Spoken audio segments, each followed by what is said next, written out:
नमस्कार, SBT news में आपका स्वागत है। पेश है 7 जून सोमवार शाम 5:15 बजे राजस्थान की बड़ी खबरें।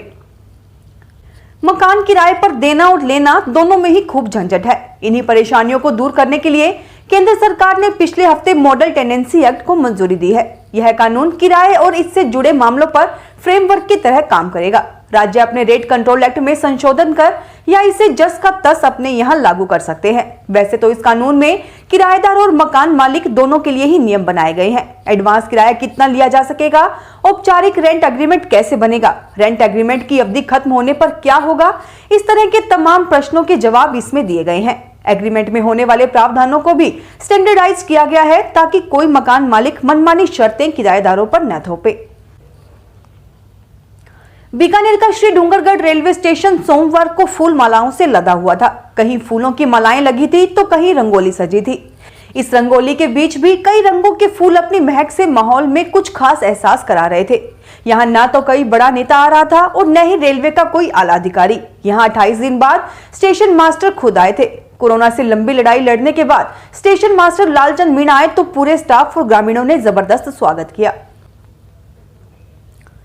आयुक्त से हाथापाई के मामले में जयपुर ग्रेटर मेयर सौम्या गुर्जर और 3 बीजेपी पार्षदों के निलंबन के मुद्दे पर सियासी विवाद हो गया है। भाजपा नेताओं ने एकजुट होकर इस मामले में कांग्रेस सरकार को घेरने का फैसला किया है। प्रदेशाध्यक्ष सतीश पूनिया ने पार्टी की मेयर और 3 पार्षदों के निलंबन के खिलाफ आज शाम 5 बजे जयपुर के सभी 250 वार्डों में कोरोना गाइडलाइन का पालन करते हुए धरना प्रदर्शन करने की घोषणा की है। कल मंगलवार से सभी शहरों में मंडल स्तर पर विरोध प्रदर्शन किए जाएंगे। प्रधानमंत्री नरेंद्र मोदी आज सोमवार शाम 5 बजे राष्ट्र के नाम संदेश देंगे। पीएमओ ने ट्वीट करके यही इस बात की जानकारी दी। कोरोना के समय में ये प्रधानमंत्री का राष्ट्र के नाम नोवा संदेश होगा। हालांकि मोदी का संबोधन किस मुद्दे पर रहेगा, ये ट्वीट में स्पष्ट नहीं किया गया है। यहां तक कि प्रेस इंफॉर्मेशन ब्यूरो की पीएमओ यूनिट को भी इस बात की जानकारी नहीं है कि मोदी किन मुद्दों पर बोलेंगे। सूत्रों के मुताबिक नरेंद्र मोदी वैक्सीनेशन को लेकर बात कर सकते हैं। वैक्सीनेशन के लिए लोगों में जागरूकता के साथ साथ वे इसके स्टॉक और उपलब्धता की स्थिति स्पष्ट कर सकते हैं। राजस्थान माध्यमिक शिक्षा बोर्ड की ओर से आयोजित की जाने वाली राजस्थान व्यापक पात्रता परीक्षा की तिथि को लेकर अभ्यर्थियों में असमंजस की स्थिति है। बोर्ड की ओर से 12 अप्रैल को प्रेस नोट जारी कर जानकारी दी गई थी कि परीक्षा 20 जून को होगी। इसके बाद न तो बोर्ड की ओर से कोई जानकारी दी गई है और न ही इस बारे में कोई जानकारी बोर्ड की वेबसाइट पर अपडेट की गई है।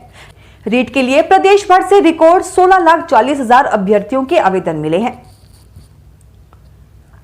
एक स्टडी में दावा किया गया है कि स्वदेशी कोरोना वैक्सीन कोवैक्सीन के मुकाबले कोविशील्ड पहली डोज के बाद ज्यादा एंटीबॉडी बनाने में सक्षम है। Corona virus vaccine institute antibody ट्राइडे की ओर से की गई शुरुआती स्टडी में इसका दावा किया गया है। स्टडी में 552 हेल्थ केयर वर्कर्स को शामिल किया गया था। स्टडी में दावा किया गया कि कोविशील्ड वैक्सीन लगवाने वाले लोगों में सीरो पॉजिटिविटी रेट से लेकर एंटीस्पाइसिक एंटीबॉडी की मात्रा कोवैक्सीन की पहली डोज लगवाने वाले लोगों की तुलना में काफी ज्यादा थी। राजस्थान के सभी 33 जिलों में पेट्रोल की कीमतें तो पहले ही 100 रुपए के पार पहुंच चुकी है, लेकिन अब धीरे धीरे डीजल भी शतक की ओर बढ़ रहा है। आज सोमवार को लगातार दूसरे दिन कंपनियों ने पेट्रोल डीजल की कीमतों में बढ़ोतरी की है। पेट्रोल डीजल पर आज 29 पैसे प्रति लीटर की बढ़ोतरी के साथ ही पेट्रोल जयपुर में आज 101 रुपए 96 पैसे और डीजल 95 रुपए 18 पैसे प्रति लीटर बिक रहा है।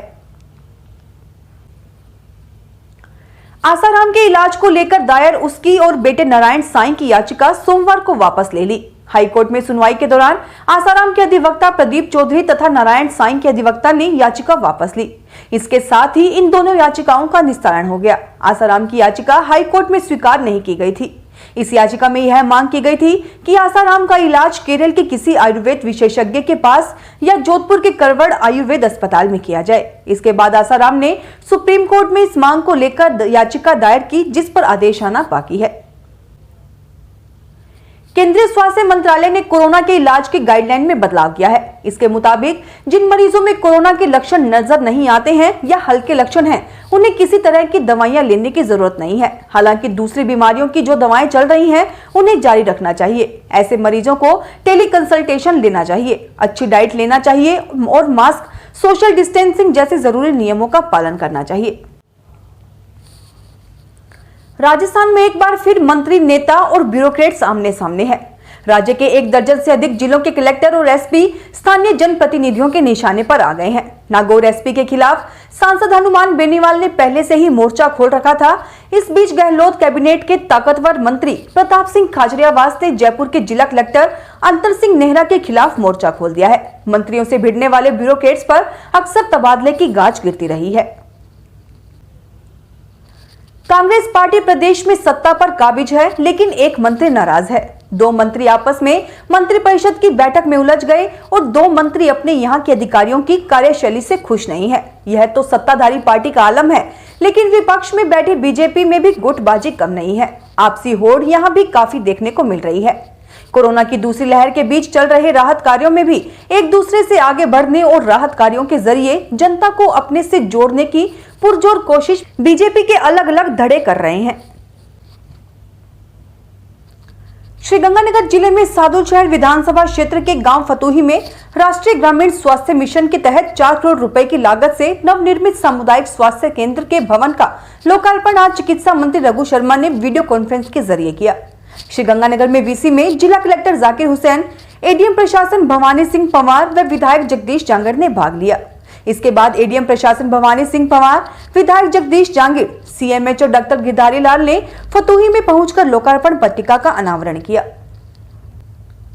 फिलहाल इस बुलेटिन में इतना ही, फिर हाजिर होंगे और बड़ी खबरों के साथ। एसबीटी न्यूज के वीडियो देखने के लिए हमारे चैनल को सब्सक्राइब करें और नोटिफिकेशन पाने के लिए बेल आइकन को प्रेस करें।